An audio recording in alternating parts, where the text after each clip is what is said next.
આવતીકાલે દેવપોઢી 11 નિમિત્તે દર વર્ષની જેમ આ વર્ષે પણ આન બાન શાન સાથે 215મો શ્રી વિઠ્ઠલનાથજીનો વરઘોડો વડોદરાના રાજમાર્ગો ઉપર નીકળશે.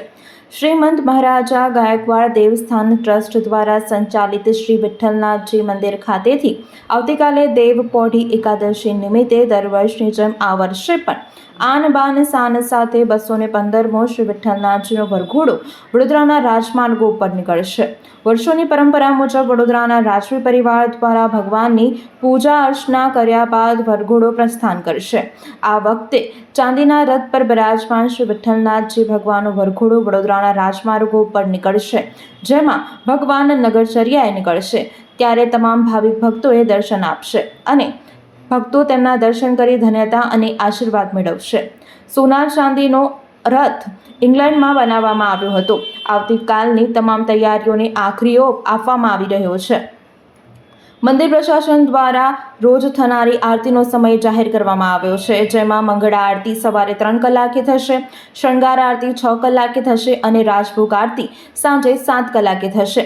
8:30 કલાકે ચરણ સ્પર્શ તેમજ ચાંદલા વિધિ ભક્તોને કરવા દેવામાં આવશે. ત્યારબાદ 9 કલાકે શ્રી વિઠ્ઠલનાથજીનો વરઘોડો વડોદરાના રાજમાર્ગો પર પ્રસ્થાન કરશે. 12:30 કલાકે શ્રી કેદારેશ્વર મહાદેવ મંદિર ખાતે પહોંચશે, જ્યાં હરિ અને હરનું મિલન થશે અને ત્યારબાદ વરઘોડો પરત નીકળશે. 3 વાગે નિજ મંદિરે પાછો ફરશે. વરઘોડો દરમિયાન મંદિરના દર્શન ખુલ્લા રહેશે. રાત્રે 8 કલાકે શયનારતી કરવામાં આવશે. દેવપોઢી એકાદશી નિમિત્તે મહોરમ તાજિયાનો પર્વ હોવાથી ચુસ્ત પોલીસ બંદોબસ્ત સાથે વરઘોડાને પ્રસ્થાન કરવામાં આવશે. પોલીસ પ્રશાસનના અનુરોધને માન આપી રથનો સમય વહેલો કરવામાં આવ્યો છે, જેથી પોલીસ યોગ્ય સુરક્ષા સાથે રથને પ્રસ્થાન કરાવી શકે. વિઠ્ઠલનાથ ભગવાન કી જય. આવતીકાલે દેવપોઢી એકાદશી નિમિત્તેનો શ્રી વિઠ્ઠલનાથજી ભગવાનનો 215મો વરઘોડો શહેરના રાજમાર્ગો ઉપર ભક્તોને દર્શન આપવા માટે નીકળશે. આ વરઘોડામાં વર્ષોની પરંપરા મુજબ ગાયકવાડ પરિવાર દ્વારા પૂજન અર્ચન આરતી થાય છે. ત્યારબાદ વરઘોડાને પ્રસ્થાન કરાવવામાં છે. તો આવતીકાલે રાજવી પરિવારના સભ્યો 8:30 પધારશે, પૂજન અર્ચન કરશે અને ત્યારબાદ વરઘોડો શહેરના રાજમાર્ગો પર નીકળશે. આ વરઘોડો મંદિરેથી નીકળી માંડવી, લહેરીપુરા, ન્યાય મંદિર, સુસાગર તળાવ, પ્રતાપ ટોકીઝ, ત્યાર પછી અમદાવાદીપોળ, કોઠી થઈને કીર્તિ મંદિરમાં આવેલા કેદારેશ્વર મહાદેવ પહોંચશે, જે બપોરે 12:30 લગભગ પહોંચશે. ત્યાં હરિહર ભેટ થશે, પૂજન અર્ચન આરતી થશે અને 1:30 વાગે ત્યાંથી વરઘોડો ઉપરોક્ત રસ્તે મંદિરમાં પરત આવશે. આ વર્ષે વિઠ્ઠલનાથજીના વરઘોડા સાથે મહોરમ તાજિયાનો પર્વ પણ આવી રહ્યો છે. તો પોલીસ વિભાગ દ્વારા મંદિર પ્રશાસનને અને દેવસ્થાન ટ્રસ્ટને વિનંતી કરવામાં આવી કે આ વર્ષે તમે વરઘોડાનું આયોજન થોડું વહેલું કરી અને વહેલો લાવો તો અમે બંને તહેવારોમાં યોગ્ય બંદોબસ્ત આપી શકીએ.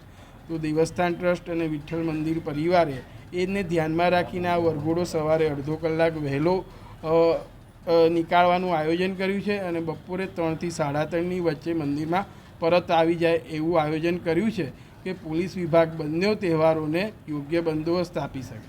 હવે આવતીકાલે દેવપોઢી એકાદશી નિમિત્તે મંદિરમાં દર્શનના સમયો સવારે 3 વાગે મંગળા આરતી થશે, 6 વાગે શણગાર આરતી થશે, 7 વાગે રાજભોગ આરતી થશે. ત્યારબાદ 8:30 સુધી 7થી ભક્તોને ભગવાનના ચાંદલા તેમજ ચરણ સ્પર્શ કરવા દેવામાં આવશે.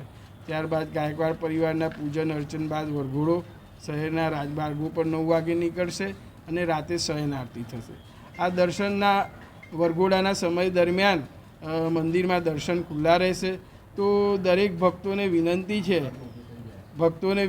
છે કે આ વર્ષે મંદિર પ્રશાસન તેમજ દેવસ્થાન ટ્રસ્ટ તેમજ પોલીસ વિભાગ દ્વારા જે વ્યવસ્થા કરવામાં આવી છે તેમાં સારી રીતે સાથ સહકાર આપી ને તમે દર્શન કરજો અને ભગવાનના રથને ખેંચજો. પ્રતિવર્ષ આ વરઘોડો કહાર સમાજ દ્વારા પાલખી ઊંચકવામાં આવે તેમજ રથ ખેંચવામાં આવે છે. પ્રતિવર્ષે પંચાલ સમાજ દ્વારા આ રથને પાલખીને ફિટ કરીને તૈયાર કરવામાં આવે છે. તો આવા ઘણા બધા સમાજો મંદિરના કાર્યો સાથે જોડાયેલા છે. વારકરી સમાજ છે જે મંદિરના વરઘોડામાં જોડે આવે છે. સયાજીબેન મહારાજાબેન છે કે જે મુસ્લિમ બેન છે છતાં પણ આપણા વરઘોડામાં આવીને ધાર્મિક ગીતો વગાડે.